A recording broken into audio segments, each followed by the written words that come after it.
Breaking news, Tinubu has taken a very drastic step in reshuffling the security architecture by sacking the Chief of Defense Staff, Christopher Musa. He has shown him the exit door amidst coup speculations. Of recent, there have been speculations of alleged coup attempt to unseat the Tinubu's administration. This has continued to gather more waves and panic, of course, in Asorok. And Tinubu has reconsidered the only way to remain secured or his office to be safe is to sack the service chiefs. Possibly, he might have some intent regarding this development. There have been speculations that there is attempted coup against the sitting president of the Federal Republic of Nigeria. When you observe recently, of course, the wave of coups within the African sub-Saharan regions, it's an indication that there is a tide of waves and political consciousness and awakening that is spreading like wildfire. Perhaps this has gripped Asorok, and Tinubu might be expressing some level of panic and uncertainty over his trust on the current service chiefs, and eventually saw the reason to sack them and replace them by more trusted and loyal, of course, service chief or military personnel, as the case might be. It is no longer in news. It has been affirmed that there is a scare of a possible coup. It may not have happened, but in order to foretell such occurrences, Tinubu considered that in the interest of national security and to strengthen the nation's security. What are you strengthening already? We've seen the escalations of insecurity, Boko Haram, ravaging communities, more pronounced in most recent days or months. Of course, attacking military facilities, military base in different parts of the region. And military are becoming casualties of this unfortunate uncertainty or national dilemma, while the likes of Christopher Musa are making endless promises and, of course, propagandas in the fight against these people. Because once upon a time, the service chief, the chief of defense staff, Christopher Musa, said, you can't fight against insecurity and win except you address the issue of poverty and economic somersault. Poverty, unemployment, and level of illiteracy must be grossly addressed. There must be decisiveness and political will on the part of the executive, the government, to address this. Otherwise, the fight, the use of kinetic against the security or the insurgency will not solve the problem of insecurity. As citing other reasons and speculations since 2022, February 2024, these speculations has continued to grow and revibrate. At this particular time, Tinubu do no longer consider their service, of course, secure. I mean, in the interest of his safety and that of his government. Possibly, he may have been conferred or given some classical information regarding that. He's only one who is on the seat is afraid of losing it. But then, in recent times, Nigerians have been clamoring for a possible military takeover because of the continued economic decline, suffering, the rate of poverty, hardship, and insecurity rocking the entire region of this country has informed the reason why majority of Nigerians prefer an alternative government of the military than the so-called civilian democratic process, which have not engendered, of course, prosperity, security of life and properties of Nigerians. As we can see, the Nigerians are being buried in mass, of course, and ambush, kidnapped has become the order of the day. Even of recent, was it Brunei governor or Katsina government governor said he's tired of paying ransom, that he's not going to pay ransom again, that people should right to defend themselves. That how could they be paying ransom? You can imagine using the scarce resources of the state in lobbying and paying of ransom. And these people, upon receiving those incentives or inducement, will go back and reinforce themselves, buy more sophisticated weapons and armory to unleash more assaults on the people. So there have been growing state of panic, insecurity, uncertainty engulfing the Nigerian political, social, and economic atmosphere. And it is quite uh, unfortunate that this development is coming at this particular time, considering, of course, the timing and the implication of this, because uh, sacking of service chief is not it is not something that should be considered unusual. It is part of the routines and the rest of them, reshuffling and strategic movement and replacement and the rest of them. But citing the timing and the circumstances surrounding this sudden reshuffling and sack of the chief of defense staff and other service chiefs, replacing them now with the former chief of army staff, who, which is a Yoruba man. Now we are having the chief of defense staff as a Yoruba man, and also the IG of police as a Yoruba man, and the president as a Yoruba man, Attorney General of the Federation as a Yoruba man. You see, this continues to affirm the fears and the speculations outside there that Tinubu is running a Yoruba federation and not a federation of the Republic of Nigeria. That, of course, comprises several ethnic nationalities and people, over 200 ethnic nationalities. And here we are trapped in such level of fear, uncertainty, distrust among each other.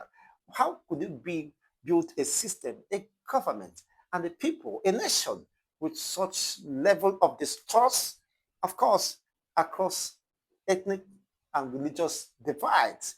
That reaffirms, of course, the fears, the speculations of many Nigerians that Nigeria is not one, and anyone living in such denial could have a rethink. In what appears to be a dramatic turn of events, President Ahmed Tinubu reshuffles the service chiefs, replacing, of course, the current service chiefs with new ones in a bid to strengthen the nation's security, according to his claims. Some have reacted to this development, stating that this was as a result of the alleged coup scare, of course, that led to this development.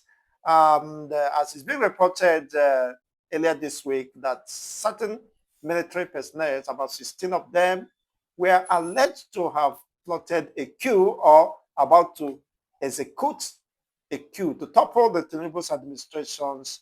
And though the service chief, the chief of defense staff, Musa Christopher, eventually dismissed such development, considering it as a mere cheap propaganda that has no basis or any proof, as a matter of fact. But that notwithstanding, perhaps Tinubu being scared by such development and possibly is trying to watch his back when the Jagaban becomes scared of a coup, a possible coup or alleged coup, and eventually in a bid to secure or watch his back, have reshuffled the military architecture, claiming that is in a bid to strengthen the nation's security. Whatever be the case, well, they have their turn, and today is another man. You know, he retains the power to hire and to sack as the boss. You know, that is just the case. But beyond this exercise, what exactly do we have to look for in the incoming service chiefs?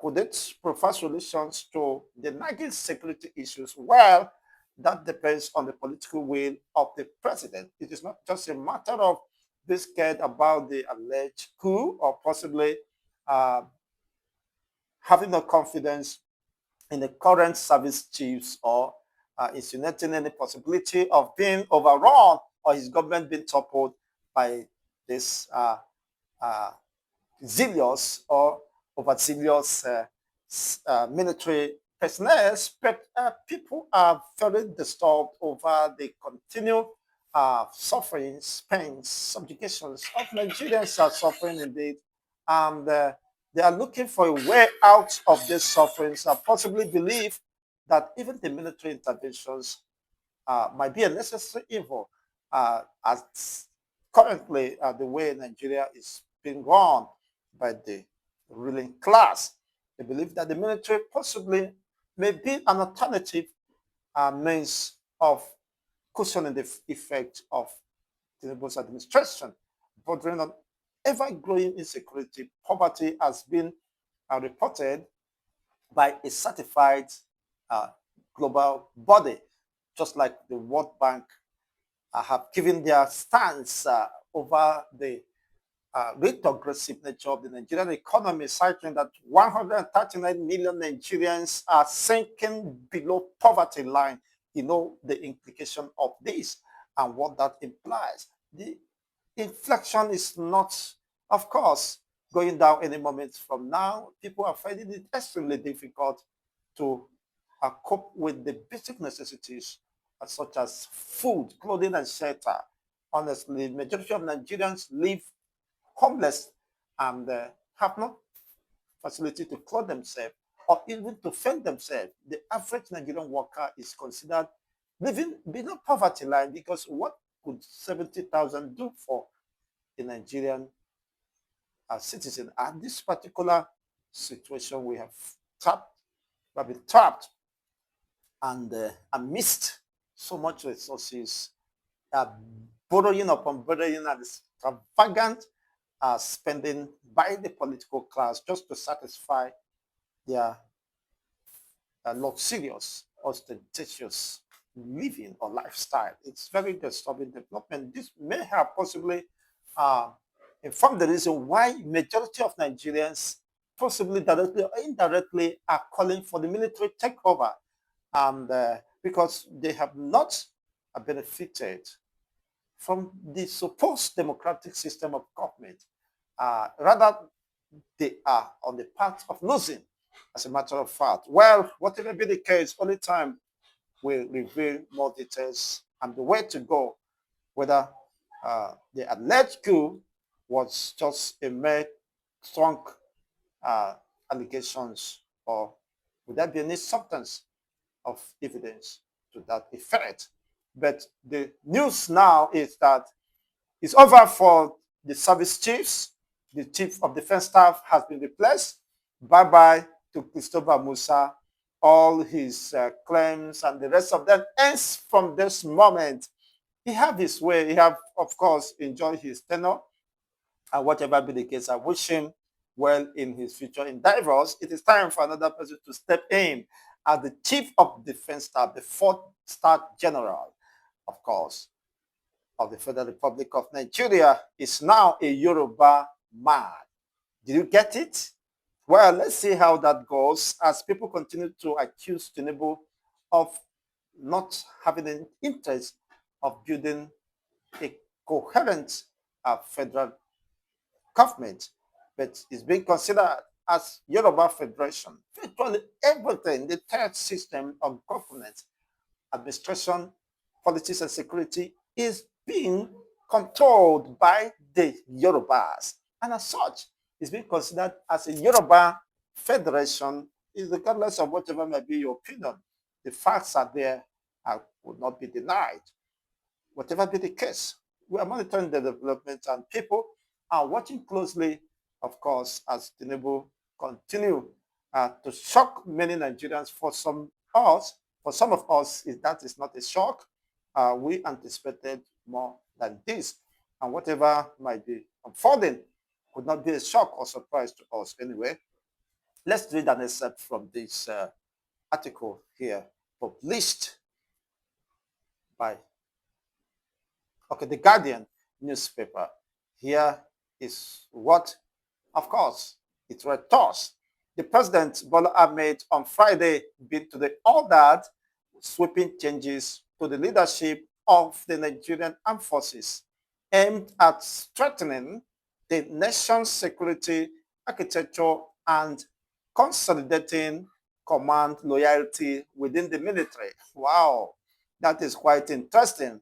The reshuffle announced in a statement by the Special Advisor on Media and Public Communication, Sunday Okedare, comes amid heightened speculations of discontent within the ranks and renewed coup scare reports that have dominated the public discourse in recent months. Well, as just as I said, it is not a news. People are apprehensive, calling on the military to put a possible takeover of the government should that become necessary or possible. Indeed, just as the Guardian newspaper reported. Under the new appointment, General Olufemi Oluyode replaces General Christopher Musa as the Chief of Defense Staff. Major General W. Shaibu becomes the Chief of Army Staff. The Oluyode was once the Army Chief of Staff, now taking the position of the Chief of Defense Staff. The Air Vice Marshal, SK Aneke, takes over as Chief of Air Staff, while Rear Admiral L. Abarth assumes office as the Chief of Naval Staff. The Chief of Defense Intelligence, Major General EAP, on their retains his position.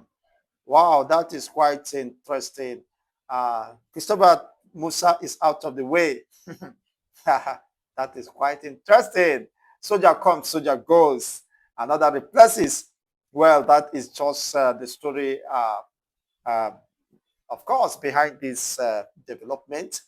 Well, President Tinubu commended the outgoing service chiefs for their patriotic service and dedication, leadership, arguing their successors to justify the confidence reposed in them and to uphold the professionalism, vigilance, and unity that define Nigeria's armed forces for where these are mere grammatic expressions and the rest of the propaganda has been sponsored. There is fire on the mountain. I believe the lower rank cadre of the military are not happy with the way they are being treated and with the, of course, the past experience and antecedents where they complain that they are not being given marching orders to confront head-on with the terrorists. Unfortunately, they have been ambushed by the same terrorists they are being constrained to attack, and eventually they continue to lose their lives. So there is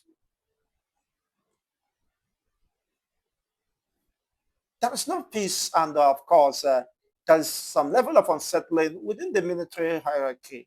Whatever be the case, well, although changes in military leaderships are not unusual, the timing of this overhaul carries particular weight. It follows months of persistent rumors about alleged coup plot and unease over international cohesion within the military, claims repeatedly, of course, dismissed by the defense headquarters. Now, in February 2024, it never started today, a report circulated that the gas brigades, the elite units protecting the presidency, had been placed on high alert over a supposed coup plot, but the defense headquarters swiftly condemned the reports as ambitious and unfounded, while Minister of the Information, Muhammad Idris, labeled it unequivocally false and a desperate move of, a desperate act of disinformation. Well, it was dismissed. So they have been living in fear. The president of Nigeria, had been living in fear and speculations and apprehensions over this lengthy period of time. And now, what guarantees that the reshuffled service chief was possibly still any intent or plan to unseat the government through this coup plotting or alleged coup plotting? It is quite interesting. More recently, in October 2025, another wave of rumors alleged that the 16 senior officers were arrested for plotting to overthrow the government. The defense headquarters again clarified that the matter was purely disciplinary, linked to internal breaches of promotion disputes, not an attempted coup. Wow, it is quite interesting. See, the frequency of such reports has heightened public anxiety and, of course, revived memories of Nigerians' uh, checked history with military interventions. When the boss could no longer trust his subjects, these are what you see. The apprehensions, the distrust, and the rest will continue to widen and build up. It is quite unfortunate, honestly. The analysts said the recurring coup rumors ref- reflect not so much on imminent threat of course, tanks rolling into Abuja, but a deeper unease within society, fueled by economic hardship, insecurity, and eroding trust in institutions. Exactly, just as I raised concerns at the beginning of this discussion. Let's have your own take. What, of course, you intend to express by the comment sections, and let's see what, of course, might be your intention or reaction regarding this development. Don't forget to like, share, and subscribe to this channel. If you're joining us for the first time, just kindly hit the subscription button, give us a thumbs up, and of course, turn on the notification button so that you can get our videos once it's been uploaded. The unbiased reportage of events has been a drive and passion